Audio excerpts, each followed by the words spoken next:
Good evening, everybody. First of all, before we really get started, I just want to say your bar staff back there has been rocking it all night. Please give them a hand. My name is Matt Morris. I'm a Tennessee native, born and raised in the South. There's a lot of things I like about the South. I know I don't have the Southern accent, but I like pro wrestling. I dig pro wrestling. One of my favorite places to watch pro wrestling is the Hooters restaurant. Go out, they get the big pay-per-views on their TVs, hang out with your friends, have a good time. But the Hooters waitresses, they don't all dig the pro wrestling. One of them said to me, Matt, I'll never understand how you guys can watch this crap. It's obviously fake. I said, you might have a point, but if I were you, I'd be quiet about it. Because if guys weren't interested in watching things that were obviously fake, you'd probably have a job. I like real sports too. I like baseball, basketball, football. These are the sports that our country loves. I think that's because there's always a definite winner. It's not like soccer where games end in 0-0 ties. We don't like that here. We find ties distasteful, un-American. Some people say a tie is like kissing your sister, but I don't even think it's that good. The one sport I was really great at growing up was ping pong. My brother and I got here when we were very young, played all throughout our youth. By the time I was in high school, I was better than all my friends. I beat a Chinese guy once, not in ping pong, just physically. It's actually kind of an unrelated story. I don't know why I bring it up in that part of the end. But it's nice to be down here. This room has a great reputation because of audiences like you guys. I'm from Tennessee. It's not always as great. We got some good things going on. I was doing a show in Knoxville the other night. It was not a fun night. You know, it wasn't a good crowd. You know, and I know I'm not supposed to blame the crowd. Entertainers are not supposed to blame their crowds. There's an old entertainment saying, it's a poor craftsman that blames his tools. But man, what a bunch of tools. They were. Chattanooga's doing better right now, though, thankfully.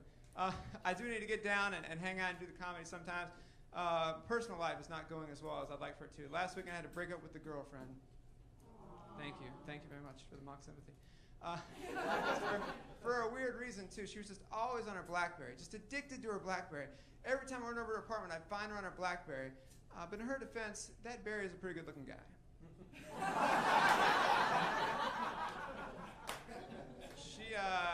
She was a real romantic, a true romantic. She loved flowers, loved freshly cut roses. But looking back, I think she liked anything that she could watch die slowly. No, I don't want to be bitter. I don't want to get too dark right here at the end of the show. I'll give her a compliment. This girl was a fox in the sense that she had a distinct overbite. No, that's going too far. I want to give her a compliment. This girl was blessed with the legs of a thoroughbred and cursed with the face of a thoroughbred. I don't know. I think that all the romantic things were better when we were younger. Not just me, but everybody. I'll never forget those first times. First date, first kiss. I will never forget the first time a girl asked me to take off her bra. Of course, I was wearing it at the time, but it still counts. I mean, it still counts, right? That counts. Ladies, that counts, right? No, no, maybe not. Or the first time playing Spin the Bottle. That was my friend Ronnie's 14th birthday party. After all the festivities upstairs with the adults, they stayed up there. Us kids snuck down to the basement, played a little Spin the Bottle. That was a very educational afternoon, very educational. It was even better the next year when Ronnie got some girls to come to the party.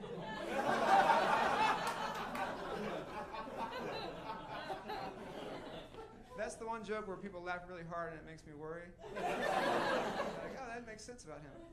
My dad didn't give me a lot of advice when I first started dating. He did give me one thing. He said, Matt, as you go out there and you start this thing, maybe it's better to start by dating some homeless girls. I said, Dad, that's crazy. Homeless girls, why? He said, well, when you're dating a homeless girl and the date's over, you can just drop her off anywhere. That sounds like pretty skeezy advice, and it was. But it saved me a ton on gas in college. But my dad wasn't a bad example usually. He never did any hard drugs. He was known to crack up the Jim Beam, get a little far gone on a Friday night after a hard week at work. I'd tell him, Dad, it's hard for me to respect you when you act like this. But even in his inebriated state, he'd be quick to remind me that it was because of him that I had food over my head and a roof in my mouth.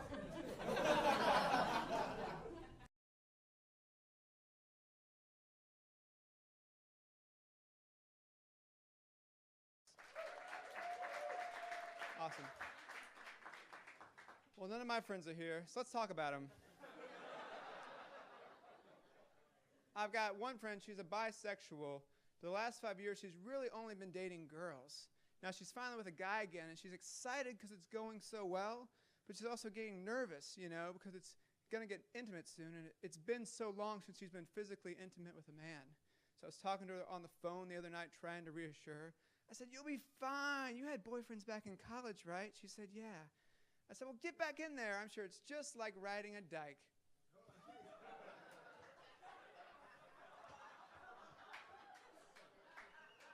She's, I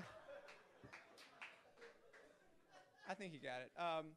She's actually, she's opening up her own restaurant up Chattanooga way. I hope that you'll support it if you're ever passing through. It's kind of a sandwich shop geared to members of her community. It's called LGBLTs.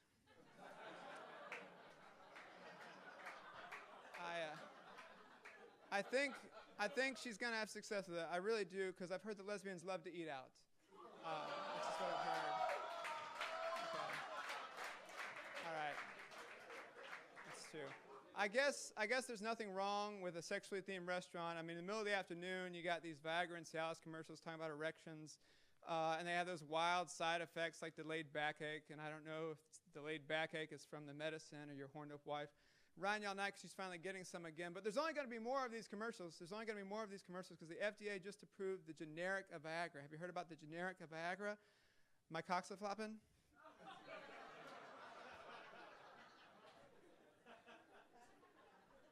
I love it when a middle-aged guy laughs at that joke, man. He's laughing pretty hard. He'd give me a standing ovation, but I heard his lady saying before the show he's got a backache. But commercials can be funny, but real life is funny too. I saw this guy in Atlanta, one of those real biker dudes. A true biker dude, had a black shirt on, but on the back it said, "If you can read this, my bitch fell off." Have you seen that shirt? "If you can read this, my bitch fell off." It made me smile. It did, because when I saw him, we were both riding the bus. So maybe been carrying her, I don't know. I don't have too many friends that party as hard as bikers. I have one friend who maybe is borderline. His name is Jeff. If you didn't hang out with him on the weekend, he's always got a story come Monday. I saw him last Monday. I said, "Hey, Jeff, how was your weekend?" He said, "Oh, Matt, it was fantastic. I got this close to getting head last night." I said, "Really, Jeff?" He said, "Yeah, really." I'm so glad you guys laughed at that joke. There's no more lonely place than to be up on stage, bright lights on you, head between your legs, and no one's laughing. Probably how a stripper feels, I don't know. Really? How many strippers do we have in the crowd? I'm sorry, I didn't ask before it started. Okay, thank you. Thank you on behalf of all of us. Most of my friends, they don't party hard at all. They're into video games and Star Wars. But I just want to say, I don't think that loving Star Wars makes you a geek anymore, because the majority of guys like Star Wars. It's reached that saturation point. Not as many girls like Star Wars. I think that's because there's not really any girl Jedi. I think if you've seen the new movie, there might be a girl Jedi. And girls, I think that'd be fantastic for you. I think that you'd love being Jedi. Love to do those Jedi mind tricks. Say some skeezy guy's hitting on you at the bar, just turn to him and be like, "This is not the pussy you're looking for. Move along."